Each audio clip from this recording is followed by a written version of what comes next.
Media మిత్రులందరికీ ప్రత్యేకించి print media, electronic media, YouTubers,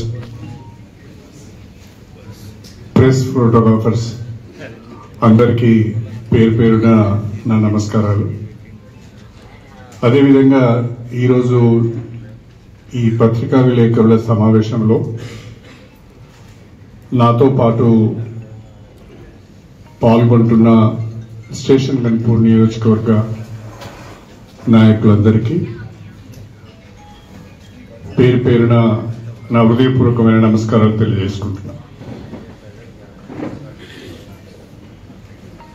November 30, 2023లో Telangana శాసనసభకు ఎన్నికలు జరిగినాయి.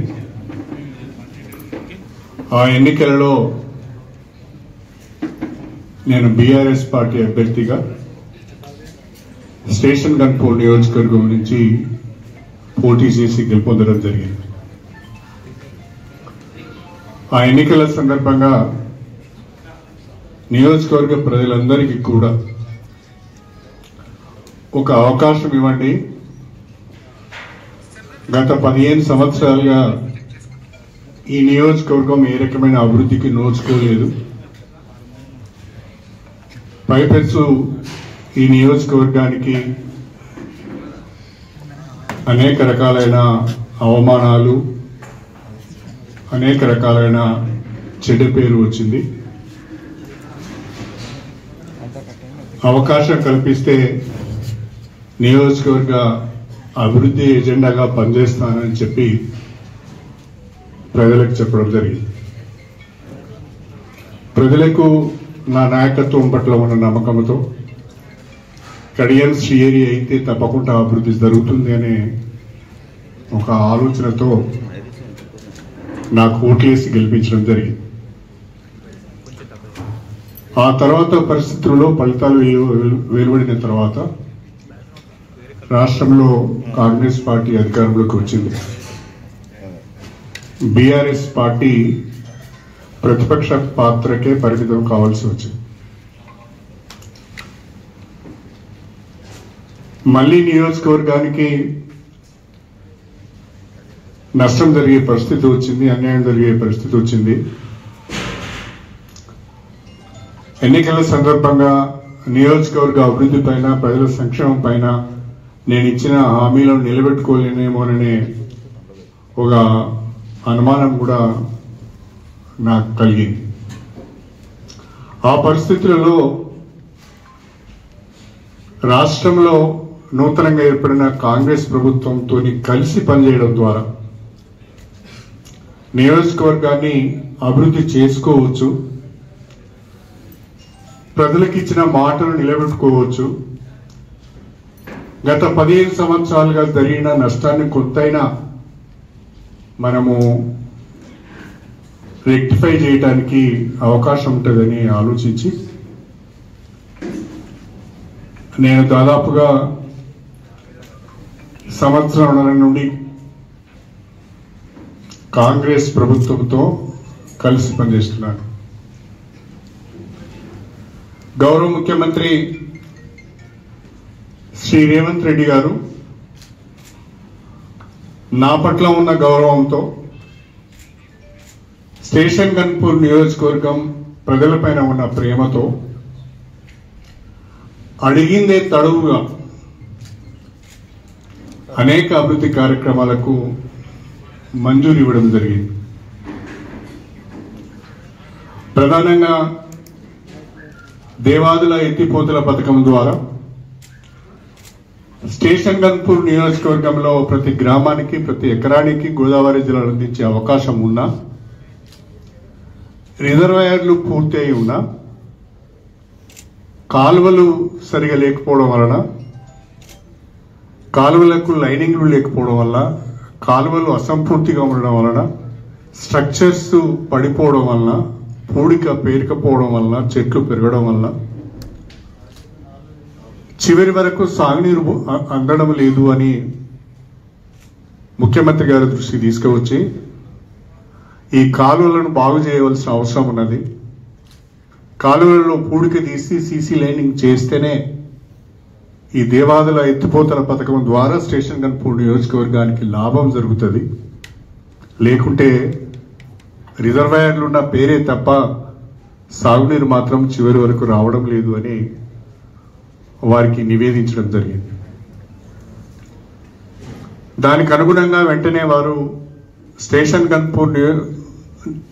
గన్పూర్ రిజర్వాయర్ నుంచి నవాబ్పేట రిజర్వాయర్ వరకు ఉన్న ప్రధాన కాలువ, దానితో పాటు ఉప కాలువలను పూడిక తీయటానికి, జంగల్ క్లియరెన్స్ చేయడానికి, సీసీ లైనింగ్ చేయడానికి 148 కోట్ల రూపాయలు మంజూరు చేయడం జరిగింది. ఆ 148 కోట్ల రూపాయలతో మంజూరైన పనులు టెండర్స్ పిలిచారు, అగ్రిమెంట్ అయింది, పనులు ప్రారంభమైనాయి. ఈ వర్షాకాలము కాలువలలో పూడిక తీయడం ద్వారా, జంగల్ క్లియరెన్స్ చేయడం ద్వారా ఇవాళ చివరి వరకు గోదావరి నీళ్లు వెళ్తున్నాయి, రైతులకు ఉపయోగం జరుగుతున్నది. అదేవిధంగా అశ్రావుపల్లి రైట్ మెయిన్ కెనాల్ ద్వారా రఘునాథ్పల్లి మండలం, లింగాలగనపురం మండలంలో సాగునీరు అందించే అవకాశం ఉన్నది. ఈ కాలువల పనులు అసంపూర్తిగా ఉన్నాయి, కాంట్రాక్టర్ మధ్యలో వదిలేసి వెళ్ళిపోయాడు. ఈ పనులను కూడా చేసినట్టయితే ఈ 2 మండలాల్లో ఎక్కువ గ్రామాలకు సాగునీరు అందించే అవకాశం ఉన్నదని చెప్పి పోయిన వేసవిలో వెంటబడి ఆ కాలువల వెంబడి తిరిగి కాంట్రాక్టర్ పైన ఒత్తిడి తీసుకువచ్చి అధికారులతోనే ప్రతినిత్యం సమీక్ష చేసి పూడికతీత పనులు, జంగల్ క్లియరెన్స్ పనులు, ఇతర కాలువ అసంపూర్తిగా కాలువ పనులను పూర్తి చేయడం ద్వారా మొట్టమొదటిసారిగా అశ్రావుపల్లి ప్రధాన కుడి కాలువ ద్వారా జీడికల్ దేవుని చెరువు కూడా గోదావరి జలాలు తీసుకుపోగలిగినాం. అదేవిధంగా మొట్టమొదటిసారిగా లింగాలగనపురం మండల్ హెడ్ క్వార్టర్ లింగాలగనపురం గ్రామం చెరువును కూడా నింపి ఆ చెరువు మత్తడి పోస్తే ఆ గ్రామ ప్రజలు పండుగ చేసుకున్న విషయాన్ని కూడా ఈ సందర్భంగా మీ దృష్టికి తీసుకొస్తున్నారు. గతంలో ఎప్పుడు కూడా లింగాలగనపురం మండలంలో చాలా గ్రామాలకు గోదావరి నీళ్లు వెళ్లేది కాదు.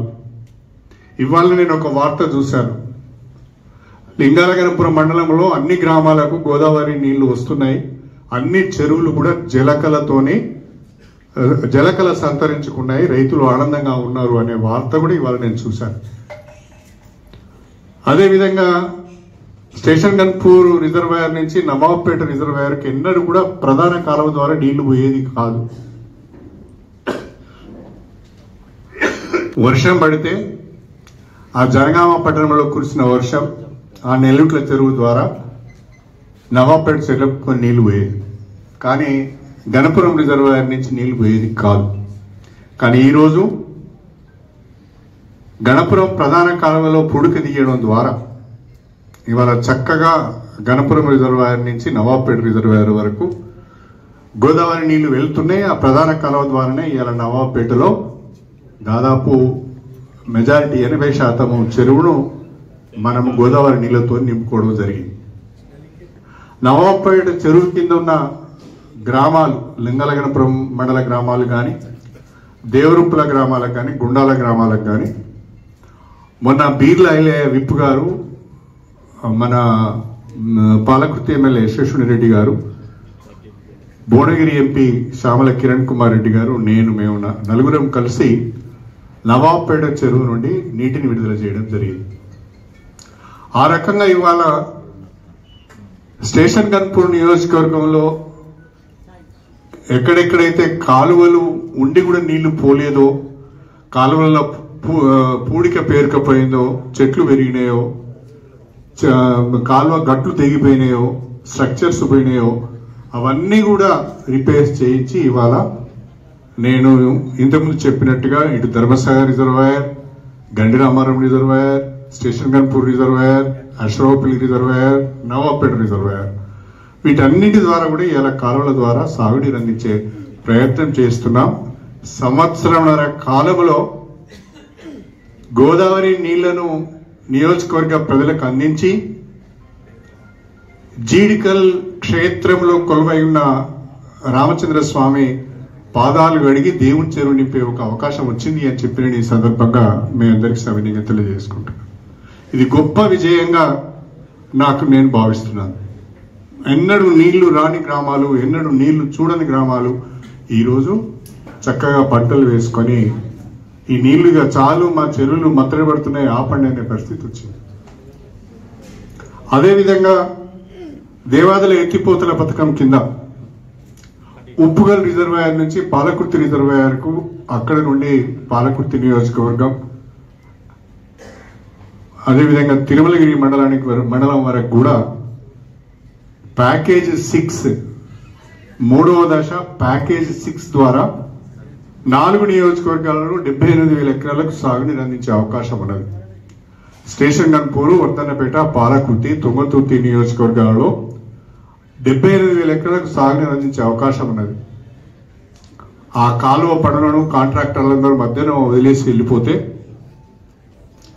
ఇది మాకు గిట్టుబాటు కాదు, మేము చేయలేమని వదిలేసి వెళ్ళిపోతే, మేమందరం, నేను, యశస్విని రెడ్డి గారు, నాగరాజు గారు, మేమందరం కూడా ముఖ్యమంత్రి గారి దగ్గరికి వెళ్ళి 4 నియోజకవర్గాలకు సంబంధించిన ప్రధానమైన సమస్య ఇది అంచనాలను సవరించి మంజూరు ఇవ్వాలని చెప్తే ముఖ్యమంత్రి గారు ప్రత్యేక చొరవ తీసుకొని, భారీ నీటిపారుదల శాఖ మంత్రి ఉత్తమ్ కుమార్ రెడ్డి గారు ప్రత్యేక చొరవ తీసుకొని ఇవాళ ఆ ప్రాజెక్టుకు సవరించిన అంచనాలు 1,015 కోట్ల రూపాయలకు మంజూరు ఇవ్వడం జరిగింది అని చెప్పి ఈ సందర్భంగా తెలియజేస్తున్నా.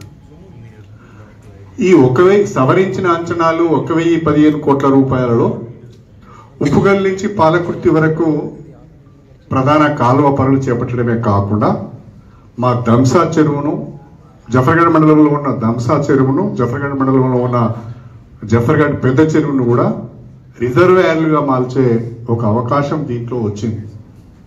అంటే జఫర్గఢ్ మండలానికి ఇంతవరకు గోదావరి నీళ్లు రావడం లేదు. ఒకటి 2-3 గ్రామాలకు తప్ప మిగతా గ్రామాలకు గోదావరి నీళ్లు దేవాదుల ద్వారా రావడం లేదు. ఇప్పుడు ఈ ప్యాకేజ్ 6 పనులు కనుక పూర్తయినట్లయితే జఫర్గఢ్ మండలంలోని అన్ని గ్రామాలకు కూడా సాగునీరు అందించే అవకాశం ఉన్నది. ఆ రకంగా నా మొదటి ప్రాధాన్యతలో దేవాదుల ఎత్తిపోతల పథకానికి సంబంధించిన అసంపూర్తి పనులను చేపట్టి కొత్తగా అవసరమైన కాడ పనులు మంజూరు చేసి పూడిక తీసి చెట్లను తీసి కాలువలను బాగు చేయడం ద్వారా ఇవాళ నియోజకవర్గంలోని దాదాపు 80% గ్రామాలకు సాగునీరు వెళ్తున్నది. ఇంకా 20% గ్రామాలకు సాగునీరు వెళ్ళవలసిన అవసరం ఉన్నది. ఒక సంవత్సరం లోపట 100% స్టేషన్ గన్పూర్ నియోజకవర్గంలో అన్ని గ్రామాలకు కూడా గోదావరి జలాలను తీసుకువచ్చి 2 పంటలకు సాగునీరు అందించి రైతన్నల రుణం తీసుకునే బాధ్యత నాది అని చెప్పి నేను ఈ సందర్భంగా తెలియజేస్తున్నా. ముఖ్యమంత్రి గారు ఒక్క స్టేషన్ గన్పూర్ నియోజకవర్గంలోనే మన ప్రయత్నం వలన కాలువ సీసీ లైనింగ్ కు 148 కోట్లు, ప్యాకేజ్ 6 కు సవరించిన అంచనాలకు 1,015 కోట్లు మంజూరు ఇవ్వడం అంటే మామూలు మాట కాదు. ఇది కాంగ్రెస్ ప్రభుత్వంతో కలిసి పనిచేస్తున్నాం కాబట్టి వచ్చిన మంజూరీ, వచ్చిన నిధులు అని చెప్పడంలో కూడా నాకు ఎలాంటి సందేహం లేదు. రెండవది, విద్యాపరంగా స్టేషన్ గన్పూర్ను ఒక హబ్గా తయారు చేయాలని ఆలోచించి ముఖ్యమంత్రి గారిని ఒప్పించి ముఖ్యమంత్రి గారు ఆలోచనలో యంగ్ ఇండియా ఇంటిగ్రేటెడ్ స్కూల్స్ తెలంగాణలో ప్రారంభించాలి, అందరికీ నాణ్యమైన విద్య అందించాలి, పేద వర్గాలు కార్పొరేట్ స్కూల్స్ తో పోటీ పడాలి అనే ఉద్దేశంతోనే వారు మంజూరు ఇచ్చిన యంగ్ ఇండియా ఇంటిగ్రేటెడ్ స్కూల్స్ లో మొట్టమొదటి దశలోనే, మొట్టమొదటి ఫేజ్ లోనే స్టేషన్ గన్పూర్ కు young India integrated residential school మంజూరైంది. దానికి 200 కోట్ల రూపాయలు మంజూరైంది. టెండర్స్ పిలిచారు, ఇప్పుడు టెండర్ ప్రాసెస్ లో ఉన్నది. దానికి మేము జఫరాబాద్ మండలం కోనాయచలం దగ్గర 22 ఎకరాల భూమిని కూడా కేటాయించడం జరిగింది. టెండర్స్ ఫైనలైజ్ కాగానే త్వరలోనే ఆ యంగ్ ఇండియా ఇంటిగ్రేటెడ్ స్కూల్స్ కు సంబంధించిన పనులు ప్రారంభిస్తామని చెప్పి నేను ఈ సందర్భంగా తెలియజేస్తున్నాను. అంతేకాకుండా స్టేషన్ గన్పూర్ నియోజకవర్గ కేంద్రంలో ప్రభుత్వ డిగ్రీ కళాశాల లేదు, విద్యార్థులకు పేద విద్యార్థులకు ఇబ్బంది జరుగుతున్నదని భావించి ముఖ్యమంత్రి గారిని ఒప్పించి స్టేషన్ గన్పూర్ కేంద్రంలో ప్రభుత్వ డిగ్రీ కళాశాల మంజూరు చేయించడం జరిగింది. దాదాపుగా మొదటి సంవత్సరంలోనే చాలా మంచి రెస్పాన్స్ వచ్చింది. ఇప్పుడు 100 మంది వరకు పిల్లలు ఫస్ట్ ఇయర్లో అడ్మిట్ అయ్యారు.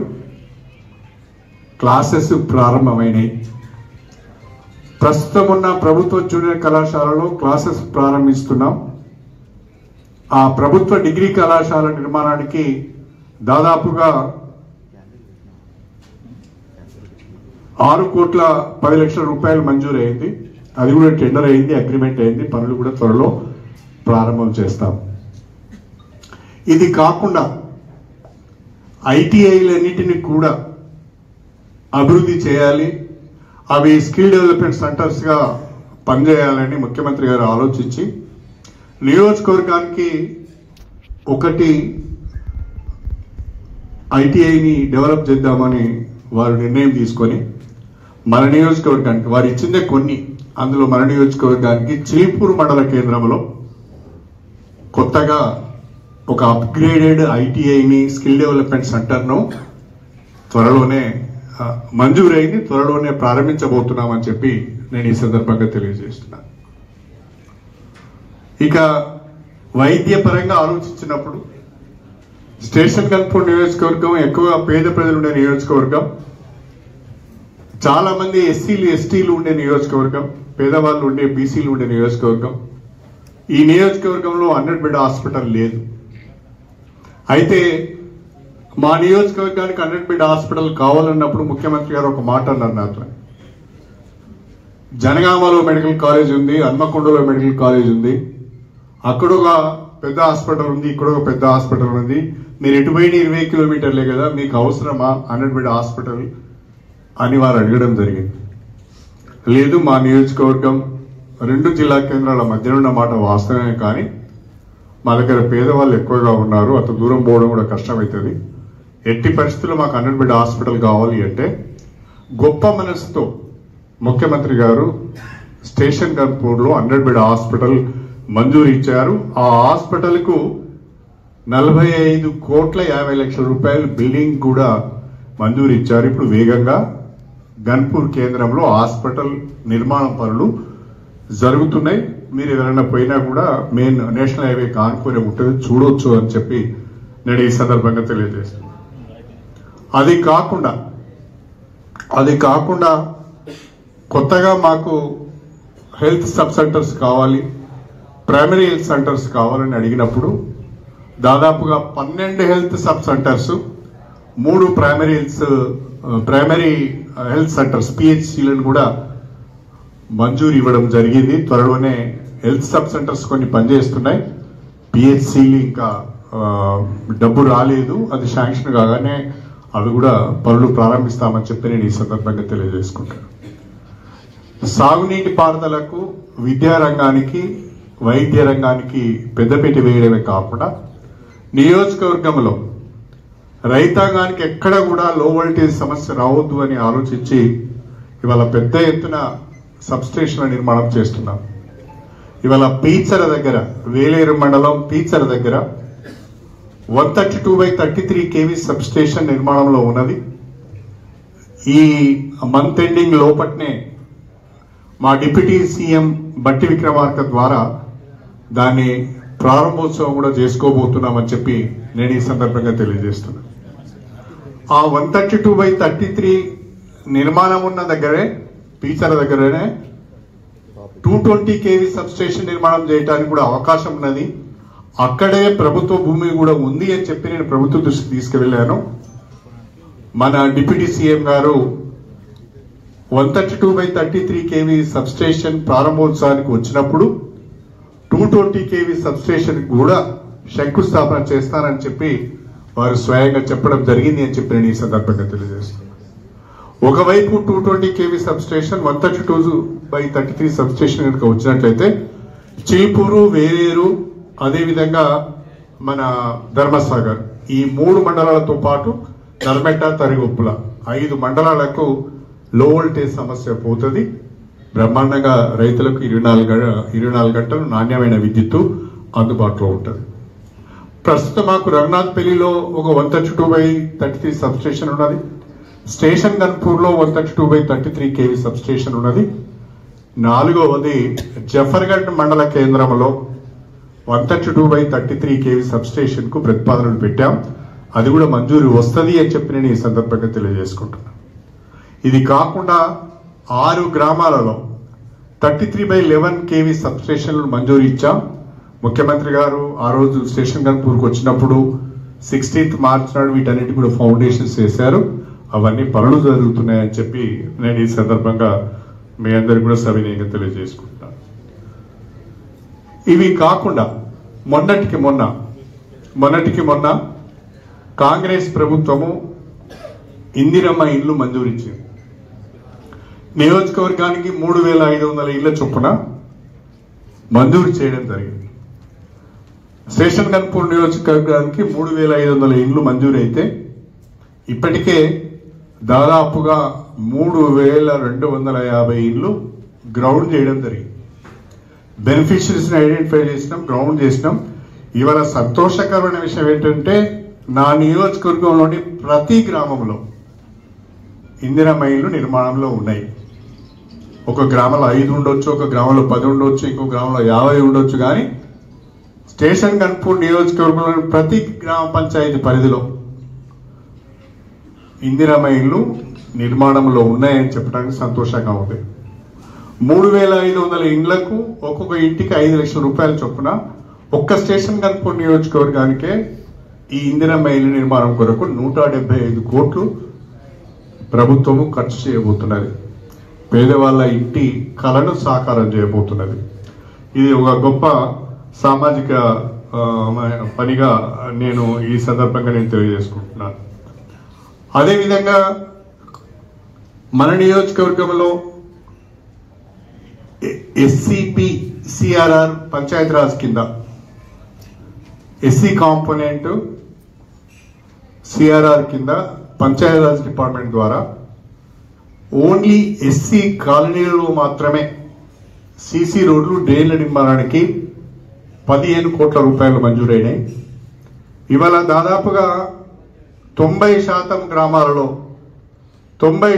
గ్రామాలలో ఎస్సీ కాలనీలలో సీసీ రోడ్ల నిర్మాణం జరుగుతున్నది.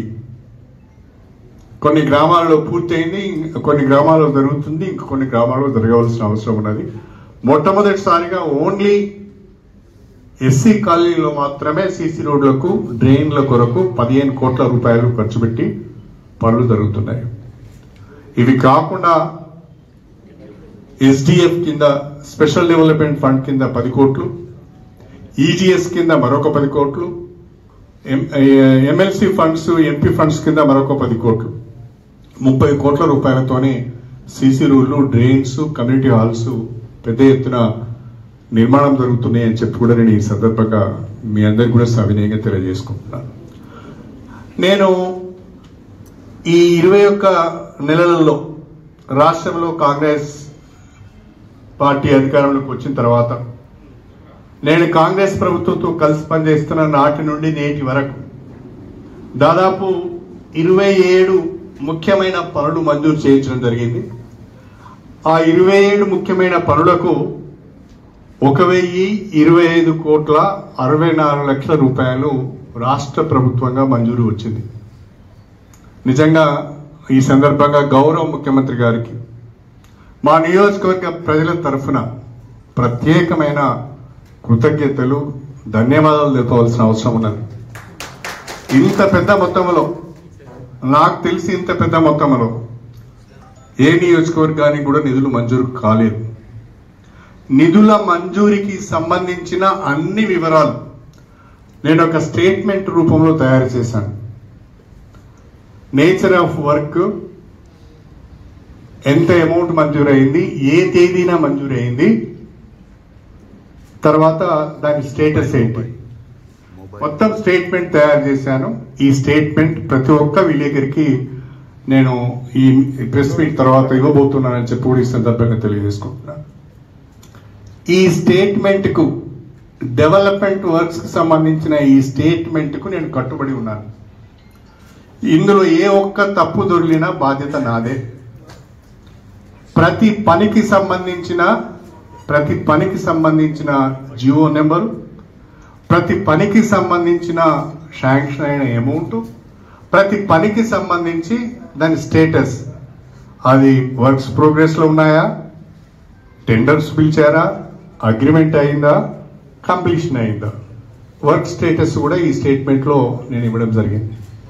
నేను మీడియా మిత్రులందరికీ కూడా విజ్ఞప్తి చేసేది ఒకటే, దీనికి సంబంధించిన అనుమానాలను కానీ లేకుంటే మీకు ఇంకేమైనా సమాచారము కావాలన్నా కానీ నేను ఇవ్వడానికి సిద్ధంగా ఉన్నాను. ఈ స్టేట్మెంట్కు నేను కట్టుబడి ఉన్నాను. దయచేసి వాస్తవాలతో కూడిన నిజమైన అభివృద్ధి నమూనా, నిజమైన అభివృద్ధి పనులు నేను మీ ద్వారా జిల్లా ప్రజల ముందట పెడుతున్నాను. చాలా మంది చాలా రకాల విమర్శలు చేస్తున్నారు. కొంతమంది ఆనాడు ముఖ్యమంత్రి గారు వచ్చి 800 కోట్ల రూపాయల పనులకు ఫౌండేషన్ ఆనాడు వేస్తే 800 కోట్లు కాదు కదా, 8 పైసలు రాలేదని ఒకరు అంటారు. ఇంకో ఆయన ఏమంటాడు, ఇవన్నీ మేము గతంలోనే అనుకున్నాము,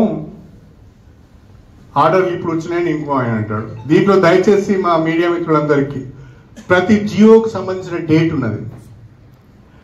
జనవరి 2024 తర్వాత మంజూరైనవి మాత్రమే మీకు ఇస్తున్నాను నేను. అంటే దాన్ని బట్టి అర్థం చేసుకోవచ్చు. జనవరి 2024 తర్వాత మంజూరైన వర్క్స్ సంబంధించిన స్టేట్మెంట్ మాత్రమే మీకు ఇస్తున్నాను. అంతకుముందు ప్రభుత్వంలో మంజూరైన ఏ ఒక్క పని కూడా దీన్ని నేను ఇన్క్లూడ్ చేయలేదు. దీనికి నేను కట్టుబడి ఉన్నాను. ఇంత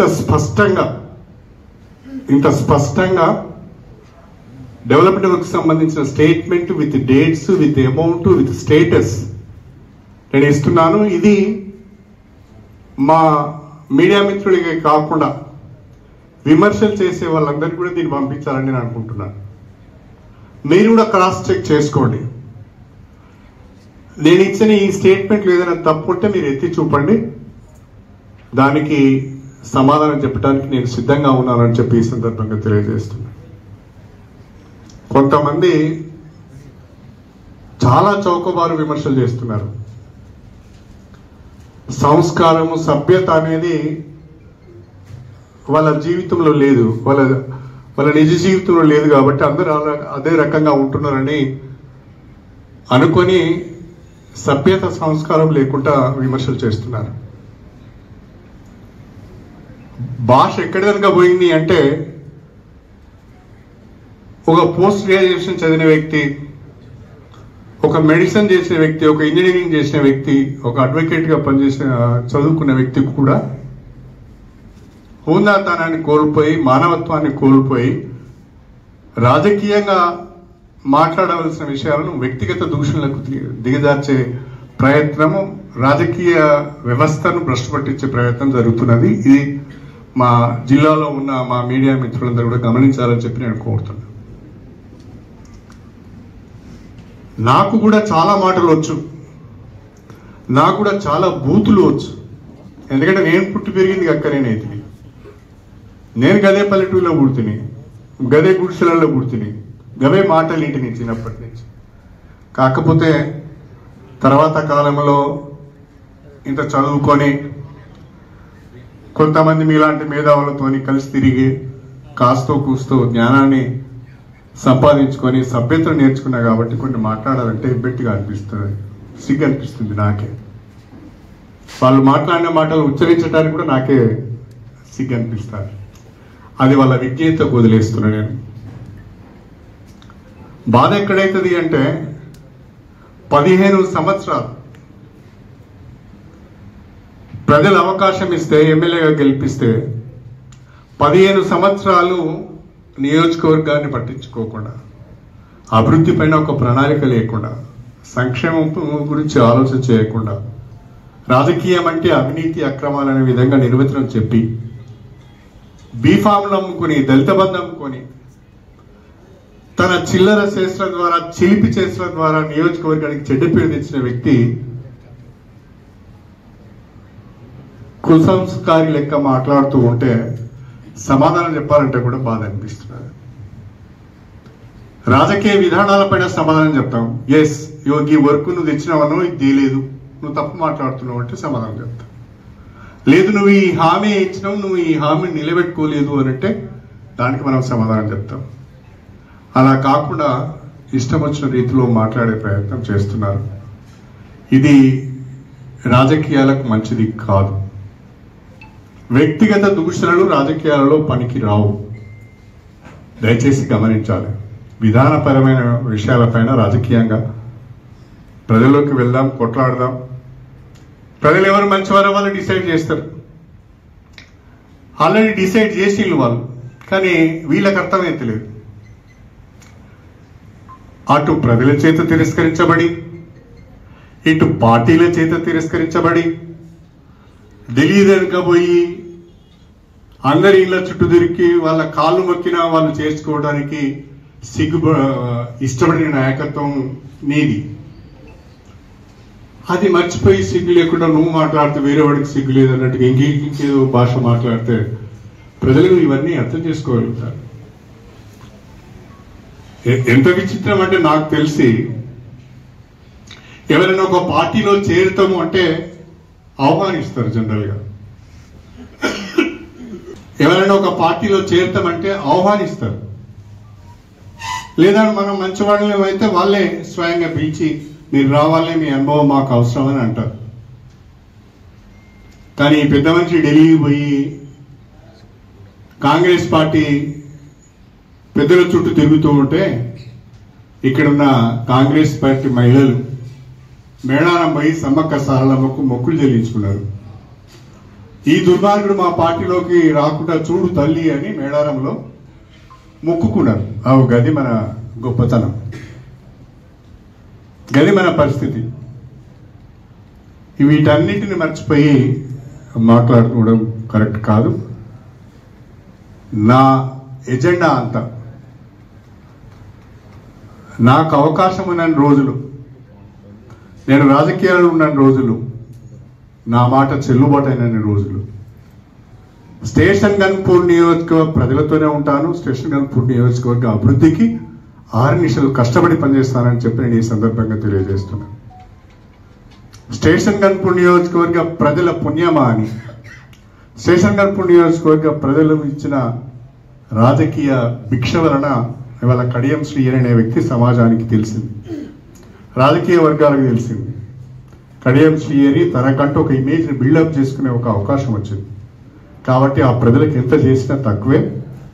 ఎవరెన్ని రకాల మాట్లాడినా, ఎవరెన్ని రకాల అవమానపరిచినా, ఎవరెన్ని రకాల వ్యక్తిగత దూషణలకు దిగినా ఏమాత్రం వెరవకుండా, భయపడకుండా ప్రజలతో ఉంటాను, ప్రజల మధ్యన ఉంటాను, ప్రజల కొరకు పనిచేస్తాను, నియోజకవర్గ అభివృద్ధి ఎజెండాగా ముందుకు సాగుతానని చెప్పి నేను ఈ సందర్భంగా మీ అందరికీ సవినయంగా తెలియజేసుకుంటూ సెలవు తీసుకుంటున్నాను.